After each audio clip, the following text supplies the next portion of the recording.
WQAD News 8, this is WQAD This Week. Good morning. It's Sunday, November 27th. Thank you for joining us for News 8 This Week. I'm Jon Diaz. A Morrison man convicted of sexually abusing two of his granddaughters is currently under house arrest. That's because of a plea deal with prosecutors. Charles Von Holton was initially charged on multiple counts of predatory sexual assault. In a moment, we'll sit down with News 8's Nina Burns, who first reported this story. But first, she shows us how Von Holton is just the latest sex offender to get off with no prison time in Whiteside County. We want justice. It's telling people in Whiteside County, little girls, little kids, shut up, don't talk. Being sexually assaulted and abused by my grandfather at a young age is to go over my life. A family's fight to stop a plea bargain. That's when we hired our attorney to try to delay them, because once the gavel goes down, it's done. And so we were trying to kick that out to have time to protest. We want justice! We want justice! Turned into a community effort. Dozens writing in letters. One letter writer questioned how a defendant charged with a Class X felony could receive probation. The prosecutor makes plea agreements with defendants. I do not control which charges the state pursues and which charges the state dismisses. The state is dismissing counts 1, 2, 3, 4, 5, and 6 of the second amended information. We want justice! We want justice! We knew pretty much what was going to happen, but there was always hope. Now the only thing separating Chad and Arminda Von Holton's daughter from her sexual abuser is this fence. So they're out playing and he's outside. It's the result of a plea bargain by Whiteside County State's Attorney Terry Costello. He literally dropped all 6 rape charges. Sentencing the victim's grandfather, Charles Von Holton, to 180 days of house arrest after the plea dismissed all 3 Class X felonies and all 3 Class 1 felonies, charging Von Holton on 2 Class 2 felonies. Did you make it clear to the courts that you guys shared that land right there when they decided to give house arrest?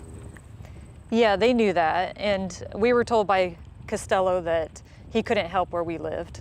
Why didn't we get justice when we were doing the right thing? It's very hard for children to understand that. The victim's family is asking why, the community is asking why, and now we're asking the same question. Why, after 4 years, does someone dismiss 6 charges, 3 of which were Class X child sex felonies? We did reach out to the state's attorney for a comment multiple times since we started covering this story back in April. That includes phone calls, emails, and waiting inside of his office. Sadly, each and every one of those attempts were unsuccessful. That's when we reached out to former prosecutor of 8 years and current law professor at Northern Illinois University, Daniel McConkey, who not only reviewed Von Holton's plea, but 5 other plea bargains Costello gave sex offenders since becoming state's attorney in 2017. In Class X child sex felonies, I would expect to be seeing typically sentences of at least several years in the Department of Corrections. Prison sentences that didn't happen in cases like Eddie Douglas, a man charged with 2 Class X predatory criminal sexual assault felonies and a Class 2 aggravated criminal sex abuse felony. That's a Class X felony, again, the most serious felony. After a year and a half, that case was pleaded out for 180 days county jail. On charges that would have ordinarily gotten at least a 6-year prison sentence. And I couldn't tell why from the file.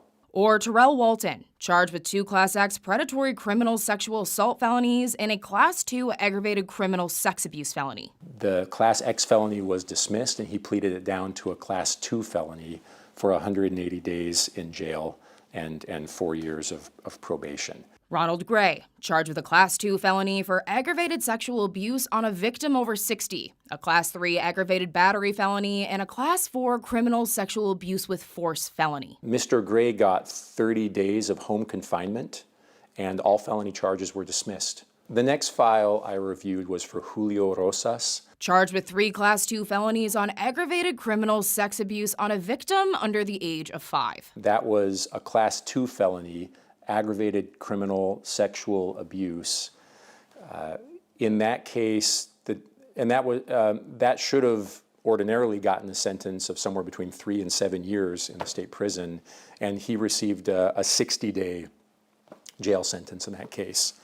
The case went on for almost 2 years. William Kramer, charged with 1 Class X predatory criminal sexual abuse felony and a Class 2 aggravated criminal sexual abuse felony. That case dragged on for about 3 years, and he was in custody during that time. Costello's plea dismissing that Class X charge, granting Kramer 731 days served on a 4-year prison sentence. I would just be interested in knowing if the state thought it was such a serious case initially, why it was pled out for essentially for time served and a lower Class 2 felony instead of a higher Class X. And Charles Von Holton. Is that common in these kind of cases to need to go and hire your own attorney? It's not common, and most of the time that relationship goes okay. So it signals a real breakdown in the relationship for the victim's family to get their own attorney to essentially be at odds and fighting against the state's attorney. That's unusual. In cases of great public importance,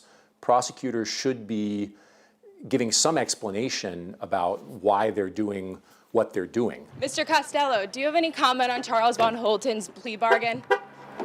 No. No? Nope, thank you. This isn't the first child sex abuse case that you've pled out for 0 prison time. Is there a reason for that, or can you give the public any explanation? Prosecutors are public servants. They're elected officials. Is there a reason you're a public servant and you refuse to give public comment? I'm on my way into work. And they should be reasonably transparent about what they're doing. The assumption is cases are going to get pleaded out. But having said that, the state's attorney should be only bringing charges that he or she believes can be proven in court. Why do you think he would start off with such strong charges to then 4 years later drop nearly all of them? Because this is what he saw in the video. That's what he saw, that were the real charges. On that video is their then 5-year-old daughter's interview on her sexual assault. He seduced her into a room, did everything on his own. Nobody was around, him and her, and it was a 5-year-old girl. And I believe a 5-year-old girl that has no idea about that kind of activity, to say the words that she did, I didn't teach her. So, and that had to come from her, so you gotta believe them. They don't just make this up. Once that gavel goes down, there's no discrimination when it comes to this kind of evil. And after the break, our conversation with Nina will ask her about her efforts to reach out to the prosecutor and the response she's gotten after we first aired the story. That's next on News 8 This Week.